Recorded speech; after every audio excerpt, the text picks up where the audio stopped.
What's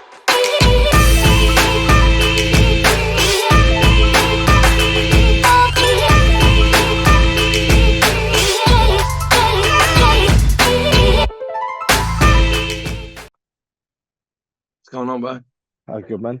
This is Lewis Hart for Boxing Social in association with Empire Fight Store and William Hill. Delighted to be joined with the IBF and the Ring Magazine Cruiserweight World Champion, Mr. Jai Opetaia. We're back out September 30th. You finally got a date. You're finally back out there. How good does that feel initially?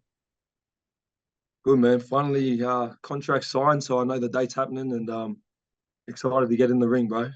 Yeah. How good is it now to be going through camp? I know you were working towards certain dates that didn't materialize, but now you've actually got a date to work for. And after the length of layoff, it must feel good to sort of finally be back out the ring.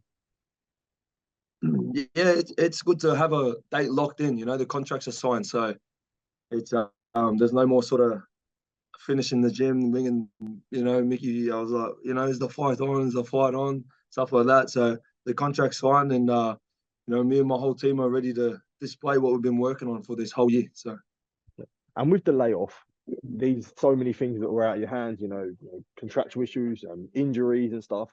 Was that hard for you to deal with for someone that always wants to be in the ring and training, dealing with these injuries and everything else that comes with it since sort of the Bradis fight? Was that a hard thing for you?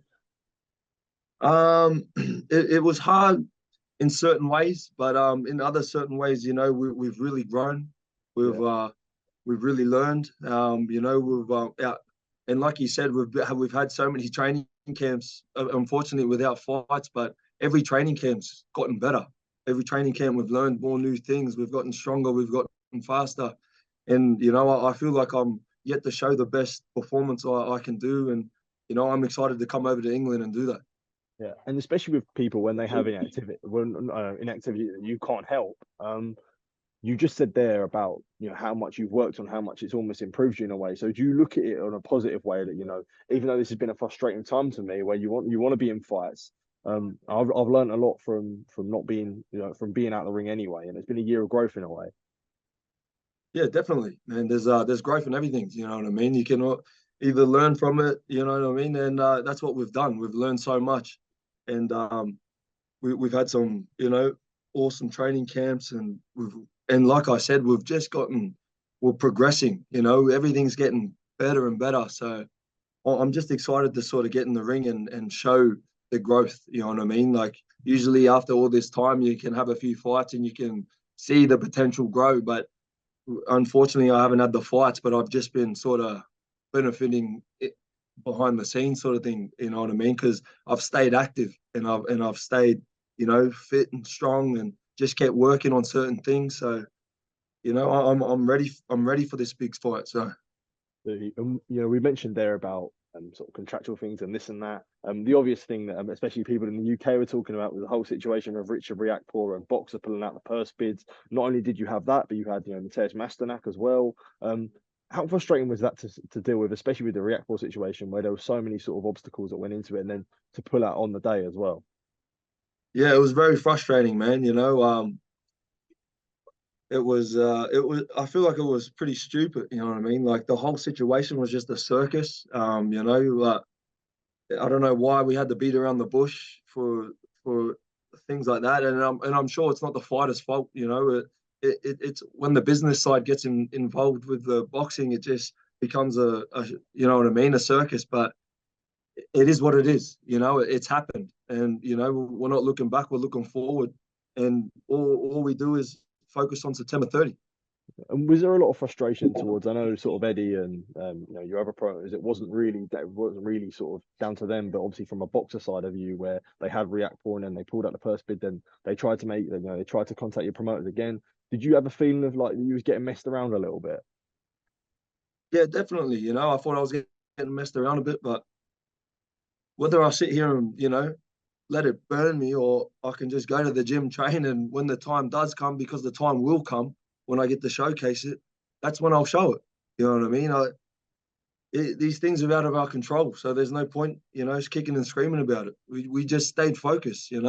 Unfortunately, they did stuff us around a lot, and they stuffed my team around a lot, but it is what it is. Well, now I'm coming to England, and come to prove, you know, who the best cruiserweight is. Absolutely. Well, you know, when you said you're coming to England, how good is that now to be fighting in the UK? You know, Aussies in the UK, it's always a bit of, you know, Aussies in England, there's always a bit of friction there. But is it good to sort of be coming over to the UK? Yeah, man, it's awesome, mate. I'm excited. You know, I've been to London before. I went to the Olympic Games in London 2012, and you know that was an awesome experience. The crowds and the supporters over there, they love their sport and they love their boxing, and it's something that you know you walk in to hear the crowd cheering, and it just gives you that sort of goosebumps, and that's what I love. You know what I mean? I've been boxing my whole life. My whole life I've fought. You know what I mean? I grew up watching stadiums get filled out with passionate fans and stuff, and you know I can't wait to come over there and earn their respect. You know what I mean? And that's what I'm gonna do. I come over there, I fight a good fighter, Jordan Thompson. I come over there, I beat him at where he lives, and I leave with the respect I deserve. And that's all I'm trying to do is prove to everybody that I'm the best cruiserweight. And for yourself, especially like sort of English and Australian, they're always very similar. Do you see? But there's always, you know, there's always a, you know, historic rivalry between them. So do you think you see a lot of sort of similarities in English people and Australian people and the fans as well? Yeah, for sure. They really get, yeah, for sure, man. It's yeah. What do you know? Yeah, there's a lot of similarities, but there's a lot of differences as well. You know.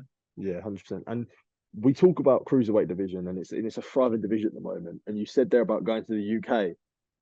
Yeah, it's very likely this won't be your last visit to the UK because we've got so many good cruiserweights. You know, not just Jordan Thompson. We've got Chris Smith, Lawrence Okoli, Richard Riakporhe we mentioned before.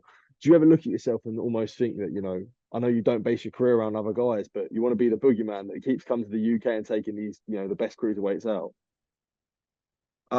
Yeah, man. Hey, wherever the fight is, I'm ready to fight. You know what I mean? And for names, I'm not so much chasing names. All I'm chasing is belts. All I want is the world title belts. That's it. You know what I mean? Like whether I fight him or whoever, it doesn't bother me. But if they have a belt, that's what I want, and that's what I want to get. And for someone like you, a cruiserweight is always, you know, always a question that they could ask is, do you ever have heavyweight in your sights? Yeah, man. So I've still got a lot of boxes I want to tick as a cruiserweight. You know what I mean? I still got a lot of work to do, but I definitely believe heavyweight could be up there. You know what I mean? It'll change a whole nother training camp again, but you know who knows what the future has in hold. A year ago, I didn't think I'd be sitting outside the ring training my ass off, waiting for So who knows what's gonna happen? Absolutely. Last one from me. Dan won't like me mention this being a West Ham fan, but we know you're cousins with a legend who's on this shores, Tim Cahill. Could we see him? Could we see him coming over for the fight? You know, he's well known in the Oh, UK. very. I don't know, man. I haven't really reached out to him, man. We haven't spoke for a while, but who knows? If he wants to come, he can come. He's more than welcome. 100%. Jai, thank you for your time and all the best on September 30th. Thank you very much. Appreciate it.